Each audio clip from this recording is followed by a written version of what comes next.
Hi, Rachel. How are you? How are you Good. today? Really good. And yourself? Yeah, I'm good. So, hello to everybody that's watching. So we're covering stress. Yeah, we're continuing on the area of stress. Yeah, we're talking about stress for the next few minutes.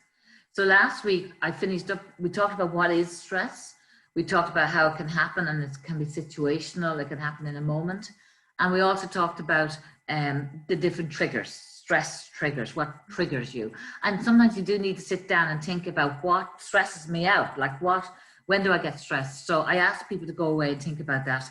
And during the week, one or two emailed me about it. It was really good. Like they were talking about what, and they realized once you identify what triggers the stress, you can do something about it. Okay. So I was asking you then, did you find anything especially that stresses you out, Rachel, at the moment? Well, I'm going to be really honest. So the biggest stressor for me is working at home with your husband. So for me, it's personal space. When I'm not getting that need met, I explode. Well, it's a very important one at the moment for a lot of people because the fact of working at home, like when we work in an office, like we do ourselves, like you have your public space and you feel space around you. And what's happening is people are now working from home. And what happens is the private space has been invaded. And it's been invaded by their kids sometimes, it's been invaded by their significant other. And it's like there's more communication and understanding of people's needs called for because it definitely can be a trigger at the moment for stress. Yes, absolutely. That's Yeah. one. Yeah, and then other people said being stuck in traffic stresses them out, and being in queues is one of my stress triggers. You know what I mean? Different things, yeah, different things. So once you identify them, then the task is how do I deal with them and how do I manage it? And some of the things you can do is breathing, there's very good, well-known exercise in breathing, and it's by Dr. Veal, and it's literally you breathe in for 4 while putting your tongue to the top ridge of your teeth. So you close your mouth and you breathe in through the nose for 4 when your tongue is at the top of your teeth, and then you hold the breath for 7, and then you breathe out through the mouth and you purse your lips like this, and you breathe out then for 8. You repeat that about 3 or 4 times. It's brilliant for helping you go to sleep. It's brilliant for moving you away from, as we talk about in emotional intelligence, it stops you from reacting.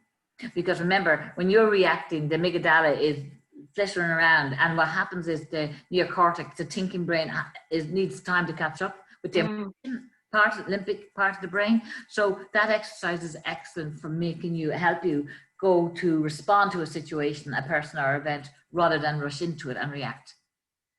Yeah. That's the breathing exercise. That's brilliant. Yeah, because for me, like I was saying, personal space for me is a big thing. So I just go out the back garden just to chill. Yeah, different things work, Rachel, for different people.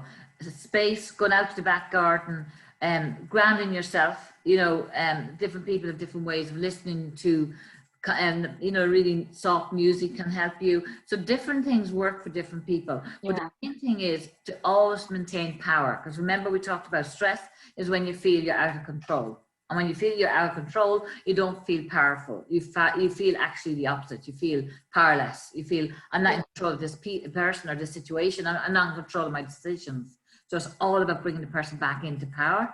And you do that through relaxing and taking on your life, your personal responsibility, and choosing the life you want, choosing how you deal with stress rather than run away and feel out of control.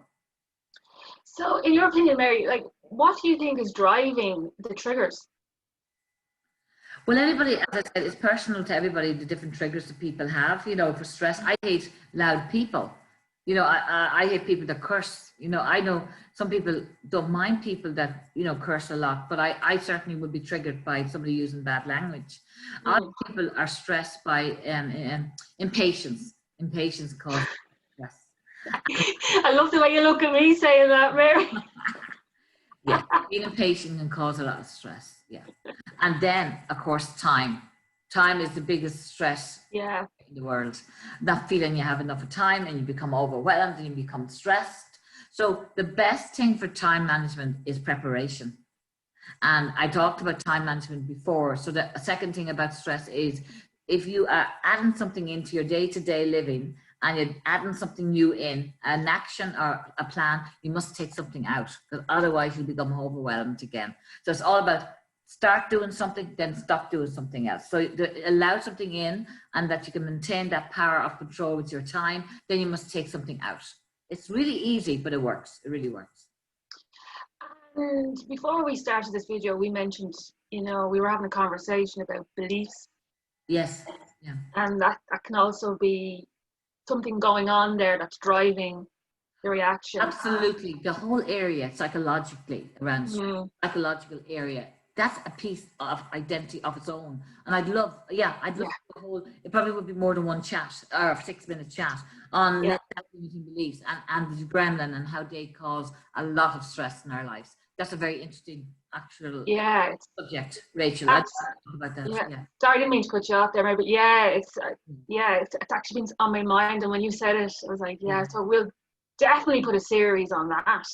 Yeah. So how does coaching help someone who knows, okay, they've recognized their triggers, they know what's triggering them, and they now need help in processing that. So how does coaching help them? I think coaching is very powerful in using NLP in dealing with self-limiting beliefs and dealing with, anxiety, as I talked about before, is the story we tell ourselves about the future that makes us terrified. I mean, coaching is brilliant at looking at the reality, putting the reality on the table in front of the client and saying, now, are you allowing this to stress you out? Because most times we're allowing it to stress us. We have a choice. Absolutely. We do have a choice. So when we have a choice, we can maintain and manage our stress. So all of that would be all of what work would be done in the coaching processing, looking at your triggers, looking at how you deal with them, and choosing a way forward in a way that will definitely lessen your stress. Brilliant. And if someone was to contact you today, Mary, how do they get in touch? Okay, they can get me on my website, marycurran.ie, or on my email, marycurran@coachcenter.com, or on my mobile 086-232-8143. Brilliant. And for anyone that's listening or watching, hopefully, all the videos are on Mary's website, because Mary is so organized. I wish, Rachel. Yeah, thank you, Rachel. They're on my website and on YouTube as well. Yeah. Brilliant. Of course. Yeah. Brilliant. So next week, I think we'll look at limiting beliefs and all the psychological effects. That'll be great, Mary. Yeah. Excellent. Right up my street. Yeah. I'd love that, Rachel. Yeah.